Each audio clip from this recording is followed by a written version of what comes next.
The Guild is Maximum Lawyers' community of legal entrepreneurs who are taking their businesses and lives to the next level. As a Guild member, you'll build relationships, be held accountable, and learn strategies specifically designed to get you unstuck and accelerate your plan for growth.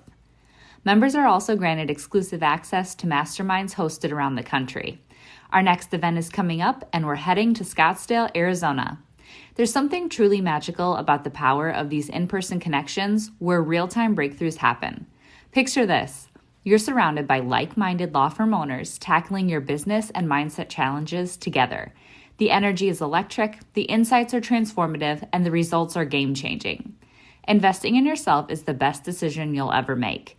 The knowledge, strategies, and breakthroughs you'll gain are priceless assets that will supercharge your practice and propel you forward. Join the Guild and secure your ticket to Scottsdale at the best possible price by visiting MaxLawEvents.com. Run your law firm the right way. This is the Maximum Lawyer Podcast. Your hosts, Jim Hacking and Tyson Mutrux.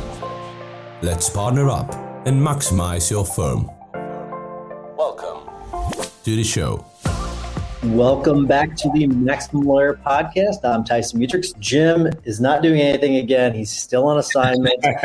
I'm here with Pete Salsich. Am I saying it right again? Because I always practice this. It's not Salsich, it's Salsich. And for years, and so those of you that don't know why I've struggled with it is because I was taught by Pete's dad at SLU. And for years, I thought it was Salsich. I told everyone it was Salsich. Yeah. And then finally, I met Pete, and Pete tells me, no, it's Salsich. So we like to make it confusing. We got that CH with a hard CK sound. Apparently, there's some part of the Slavic world where that's like a thing, but we couldn't really tell you exactly where. Man, mine's Mutrix, and it's some people say Mutro, some people say Mutrix. It's right.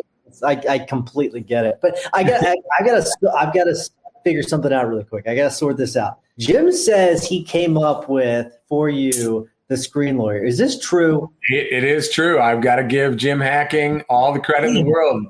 We, Jim and I, over the years, have had lots of interesting conversations. And about 3 or 4 years ago, when I was coming out of my in-house practice, where I was working with the Cool Fire companies and I was doing all of the creative work, but really just for family of companies, and going back out into private practice for the first time, really with this new practice.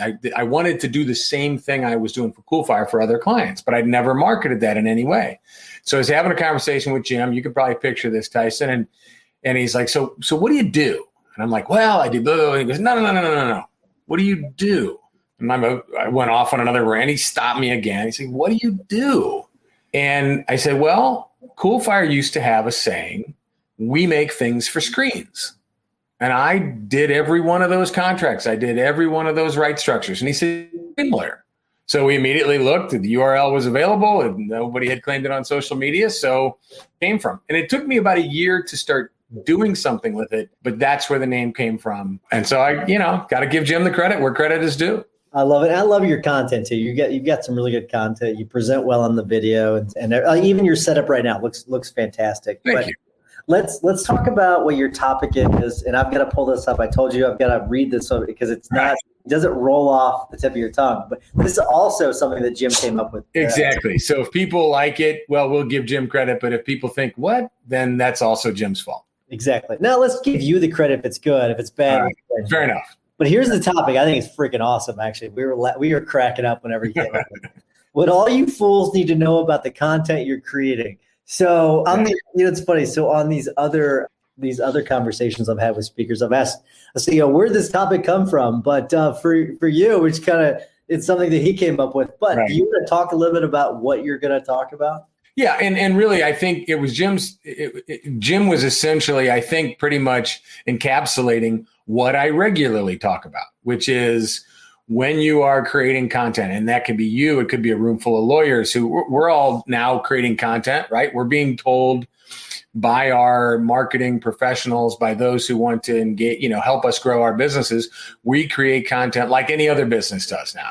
So that content is written. It can be blogs, it's social media posts, it can be videos, it can be something like what we're doing right now, podcasts, all sorts of content. But what a lot of people don't really stop and take the time to figure out is that all of this content is governed by copyright law. So now we can do it in all these ways that we didn't used to be able to do. We have these amazing, our iPhones and Android phones and all this technology that literally can make us fairly high-end producers pretty quickly. But copyright law still applies. So when you get into questions about, well, who owns this content? Who can I sell it? Can I recreate it for somebody else? Can I use somebody else's stuff? Can I talk about somebody else's content?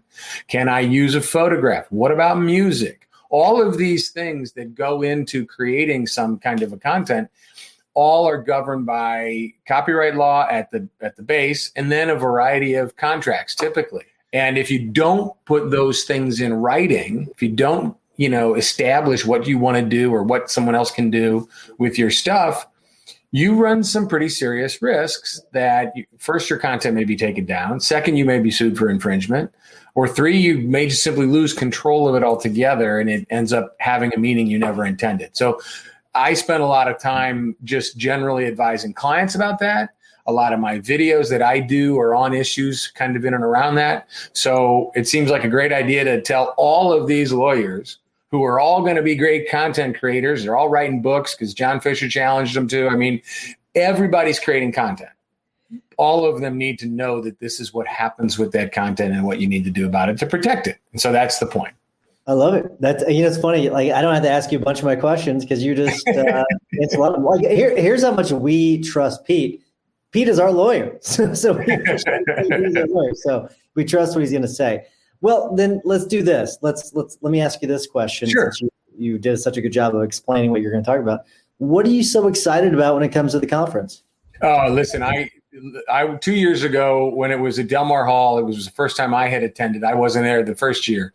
And I was just blown away by the collection of people, by the talent, by the energy. And then really that got me into my screen lawyer persona coming out of that. And I said to myself, and I think I probably said to you and Jim, I want to be on that stage next year. I don't know what I'm going to say yet, but I want to be part of that community because I could just tell how vibrant it had become at that time. And then, the last 2 years really interacting with the Facebook group and just Legal Minds and other actions and people that I've met, it's just grown even more. So to me, I'm really excited about seeing some people that I feel like I've gotten to know pretty well by staring at them through screens. I'm interested in meeting them. I'm interested in being in person with people again. And I'm interested in seeing what else I can learn. So yeah, I'm pretty much all of it. I love it. Well, before I get to my last question, talk a little bit about, you got to play Del Mar Hall. Talk about that. So, yeah. So, one of my, if I could actually make a living playing music, I wouldn't be doing any of this lawyer stuff, but I can't. And I know that. So, but I get a lot of enjoyment out of playing music. I've got a classic rock band, cover band that I play in called 81. And so 2 years ago at the conference, because you guys had Del Mar Hall, which for those who don't know, Del Mar Hall is a great concert venue in St. Louis, holds about 600-700 people in the room. My band isn't filling Del Mar Hall and typically getting to play at that sort of thing. But because you had the stage the night of the conference, we got to play and it was awesome. But there are two great things I'll remember. One, the sound was incredible because we had the sound guy on the side, the big sound person out there. I mean, it was like a super pro setup. But the other thing I remember is that almost all the lawyers who were in attendance were out of the concert hall, out in the bar where they were all hanging out and talking. Now, the music was piped out there so they could hear, and occasionally they would walk their head. And then Jim came in and caught one song and kind of did this and stuff.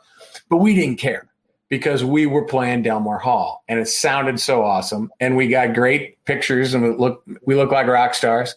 So, we're pretty easy to please when it comes to playing music at a place like Del Mar Hall. Yeah, I remember you talking about, I got to play Del Mar Hall. It was cool. And yeah, it did kind of suck because like the way the hall was set up, everyone was out in the bar area. Yeah. But it was okay. I mean, we really didn't care. We had a blast. I love it. All right. So I'm over time, but before we wrap up, tell people how they can get in touch with you if they need the screen lawyer services. You can find me anywhere on social as The Screen Lawyer. Facebook, Instagram, Twitter, YouTube, Clubhouse, always The Screen Lawyer. If you go to thescreenlawyer.com, that will take you straight to my law firm bio page at Cape Sokol, and you can see all my information about my practice and how to get in touch. Excellent. Love it. Thanks, Pete. Appreciate it, buddy. Tyson, thank you, man. I can't wait for the conference. Me too, man. See you, brother. Thanks for listening to the Maximum Lawyer Podcast. To stay in contact with your host and to access more content, go to MaximumLawyer.com. Have a great week and catch you next time.